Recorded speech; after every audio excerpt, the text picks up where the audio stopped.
Tell me, have you ever felt that unpleasant pang in your heart from a sharp word or a dismissive tone from your adult son or daughter?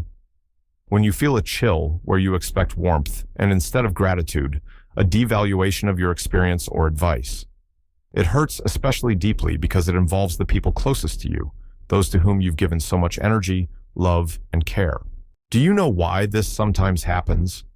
With age, roles shift. We were used to being the main ones, the leaders, while our children have grown up and want complete independence, sometimes clumsily and painfully asserting their boundaries. Sometimes it's simply misunderstanding, a generational gap, and at times, the result of our own unconscious habits, which, like adding fuel to the fire, ignite this disrespect. Perhaps you too often give unsolicited advice, trying to control everything out of old habit, or conversely, do you silently swallow insults, letting them walk all over you like an old doormat? Or maybe you provide financial support to the point where it resembles a bottomless pit, where your resources and self-respect drain away. Believe me, these habits only strengthen the wall of misunderstanding. But I'm here to tell you, you can change things. You can regain your sense of self-worth and establish warm, respectful relationships with your children. And this doesn't require complex psychological tricks or confrontations. It needs simple, accessible steps that are within reach for each of you. I promise that after applying this advice, you will feel more peace, confidence, and there will be more warmth and mutual respect in your relationships with your children. Shall we walk this path together? Stay with me until the end, and you will learn 6 effective ways that will help you regain the respect of your children. 1. Stop giving unsolicited advice and controlling. The first step, perhaps the hardest, but also the most crucial, replace the habit of constantly teaching life lessons and giving advice you weren't asked for with the skill of listening and offering help only when it's truly needed. I understand, this goes against your years of experience. After all, you always knew what was best and wanted to protect them from mistakes. But your children are adults now.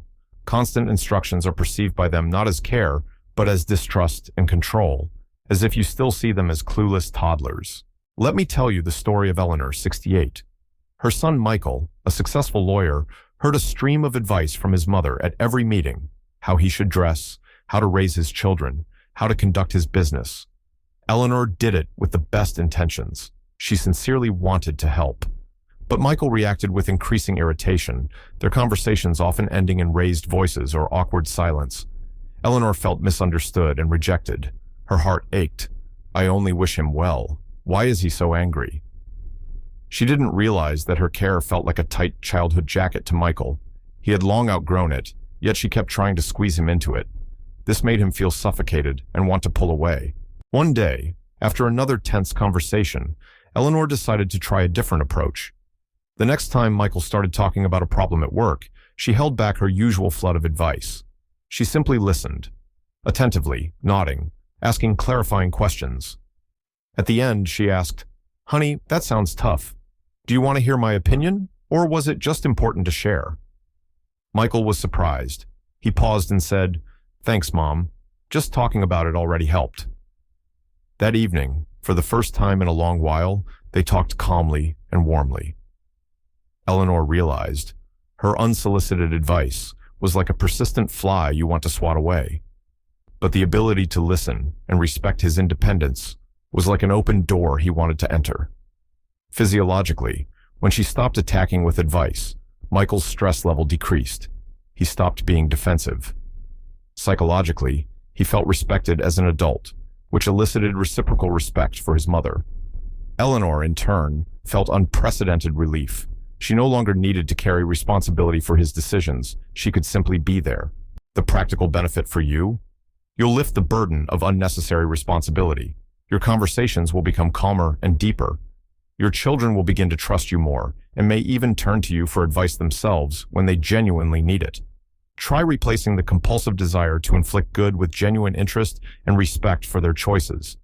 Offer an ear instead of a pointing finger. 2. Establish clear personal boundaries. The second important step, replace never saying no and constant availability with clear and understandable personal boundaries. Respect begins with self-respect. If you allow your time, energy, and resources to be used without considering your own needs, you unintentionally send a signal: I'm not important, my needs are secondary. Children, even unconsciously, begin to take this for granted. Remember the saying, the willing horse gets the heaviest load. Here's the story of Arthur, 72. His daughter Sarah, a mother of two, was used to her dad always being on call. She could drop by without warning, leave the kids for a couple of hours that turned into a whole day, ask for money until payday, knowing her father wouldn't refuse. Arthur loved his daughter and grandchildren very much, but felt increasingly tired and used. A dull irritation mixed with guilt built up inside him. How can I refuse my own daughter?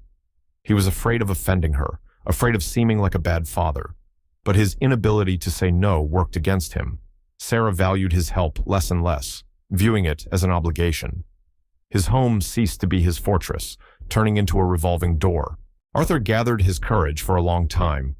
Finally, when Sarah called again, asking him to urgently babysit, he replied gently but firmly, "Honey, I'd be happy to help, but I already have plans for today. Let's arrange it in advance next time, at least a day ahead." Sarah was surprised and even a little hurt. There were a few awkward moments when Arthur had to say no to requests for money or refuse a sudden visit. It wasn't easy. He felt almost like a traitor. But he stood his ground, explaining calmly, "I love you, but I need my own time and resources too." Gradually, Sarah started calling in advance, asking if it was convenient for him, and asked for money less often.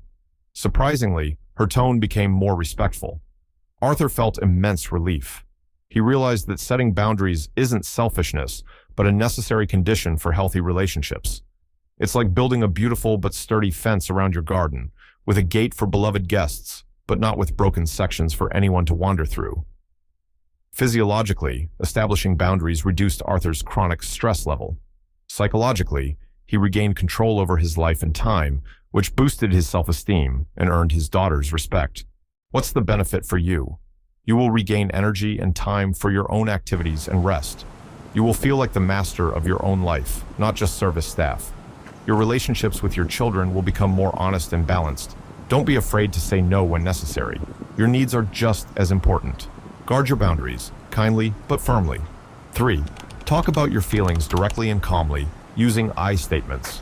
The third way to regain respect is to replace the habit of holding silent grudges, accumulating dissatisfaction, or, conversely, lashing out with accusations. You always, you never. With the ability to calmly and directly talk about your feelings. Use so-called I statements. This is when you talk not about how bad your child is, but about what you feel because of their actions. Meet Margaret, 65.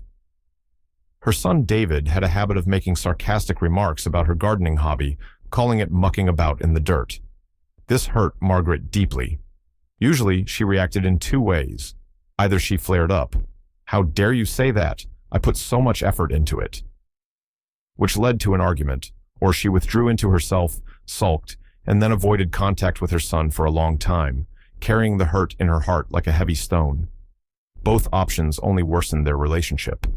David, perhaps, didn't even fully realize how much his words hurt her, seeing them as harmless teasing, and her reactions only confirmed his view of her touchiness. One day, Margaret read about the I statement technique and decided to try it. The next time David joked about her flowers, she took a deep breath and calmly said, "David, you know, when you talk about my garden like that, I feel devalued and sad, because it's really important to me and brings me joy." She didn't accuse him. She didn't yell. She simply shared her feelings. David was clearly taken aback. He wasn't used to such a reaction. He mumbled something like, "Mom, I didn't mean to hurt you. Just a joke." But after that conversation, the sarcastic remarks stopped. Margaret felt heard. It was like instead of throwing the ball of accusations against a wall, she gently opened a window and showed what was inside her. Physiologically, calmly expressing feelings prevented the release of adrenaline and cortisol associated with anger and resentment. Psychologically, it allowed David to see the situation through her eyes without becoming defensive and to show empathy. What will this give you? You will be able to convey to your children how their words or actions affect you without provoking conflict. This helps build bridges of understanding, not walls of resentment. You will feel relief, no longer carrying the burden of unspoken emotions. Learn to talk about your feelings openly and honestly, but without attacking. Share your experiences gently, as if handing over a fragile vase. 4. Fill your life with your own interests. The fourth effective method is to replace excessive focus on the lives and problems of your adult children with actively developing your own interests, hobbies, and social life. When your entire life revolves around your children, you inadvertently become dependent on their attention and approval. Your value seems defined solely by your parental role, and if your children are busy with their own lives, which is normal, you might feel unneeded, abandoned. Let's remember Richard, 70. After retiring and his wife's passing, his world shrank to interacting with his children, daughter Emily and son Tom. They lived with their own families, building careers. Richard often called them, talked at length about his aches and pains, and got offended if they couldn't talk long or didn't call back immediately. He felt empty and lonely, and his calls increasingly resembled complaints and demands for attention. The children loved their father, but felt guilty and burdened by his constant neediness. This created tension. Richard felt like an old tree whose branches all reach out only towards two young shoots, forgetting its own roots and the sun above. On a friend's advice, Richard decided to change his life a bit. He joined a Nordic walking club that met in the park 3 times a week. He got his old camera down from the attic and started taking photos of cityscapes. He began meeting more often with old friends he previously didn't have time for. It felt strange at first, but gradually he got into it. He had new topics for conversation besides his health and the children's affairs. He started calling Emily and Tom less often just out of boredom. And then a miracle happened. The children started calling him. They asked about his walks, his photos, his meetings with friends.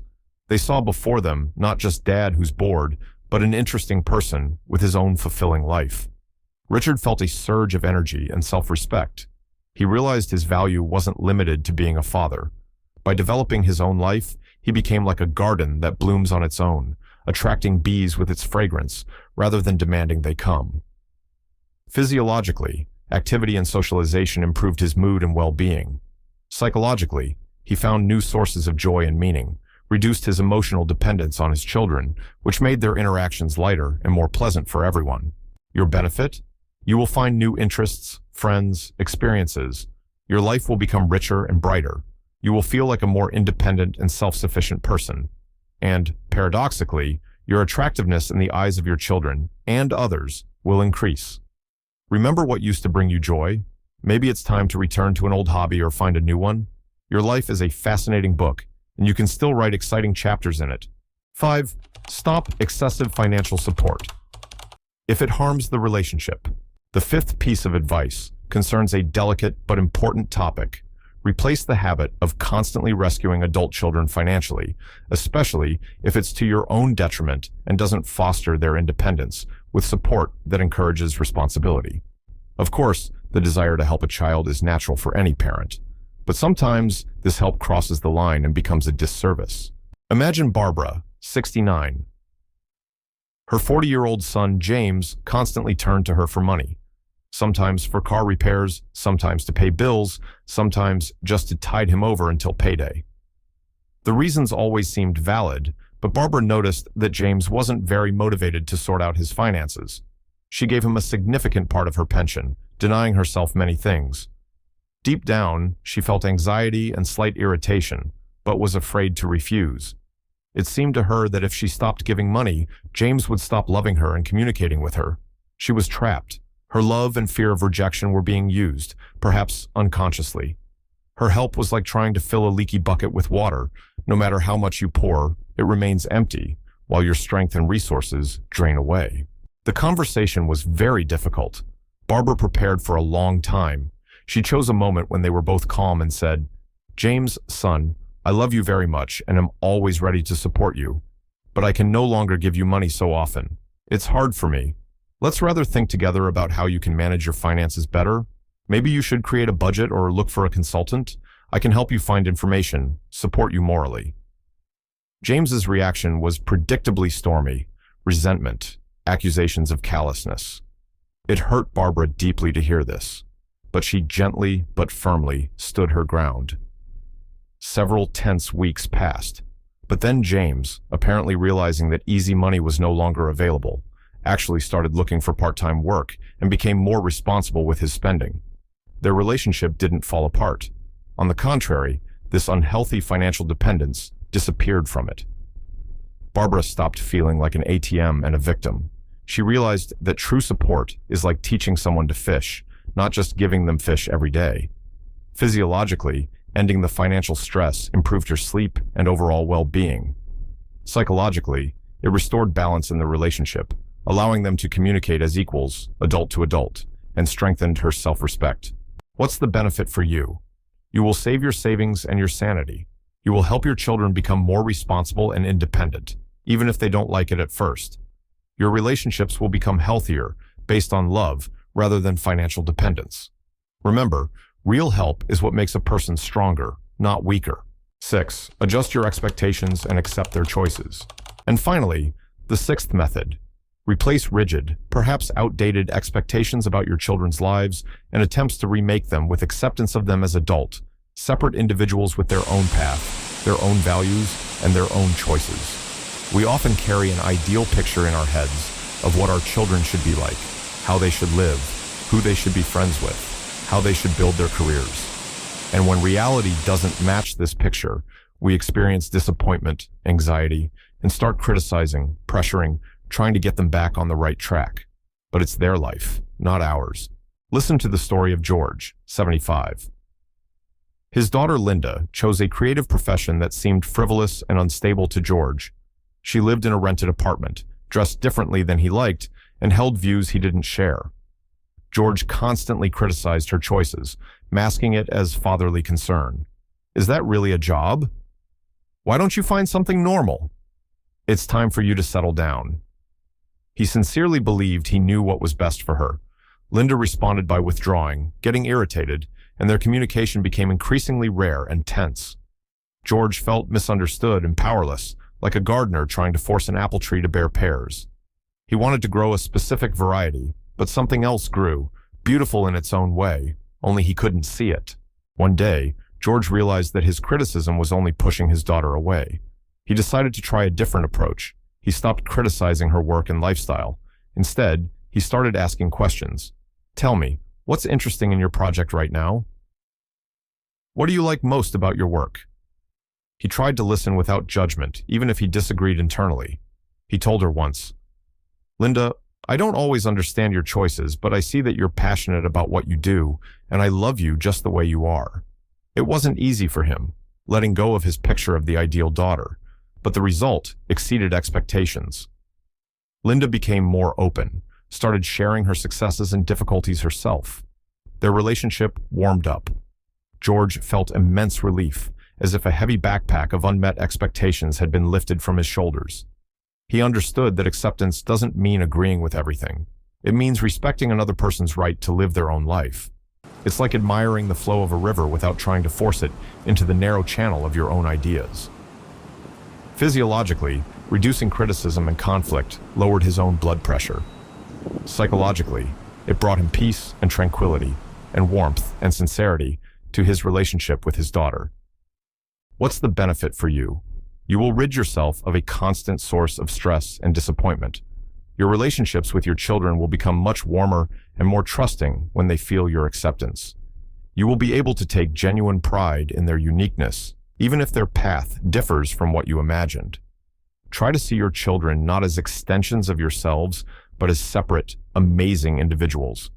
Love them not because they meet your expectations, but simply because they exist. So there you have it, my dears. 6 steps, 6 keys to respect and warm relationships with your adult children. As you can see, it all starts with you, with your self-respect, your ability to set boundaries, communicate without accusations, live your own full life, provide wise support, and accept your children as they are. I know it's not easy. Changing habits, especially those formed over years, always requires effort and patience.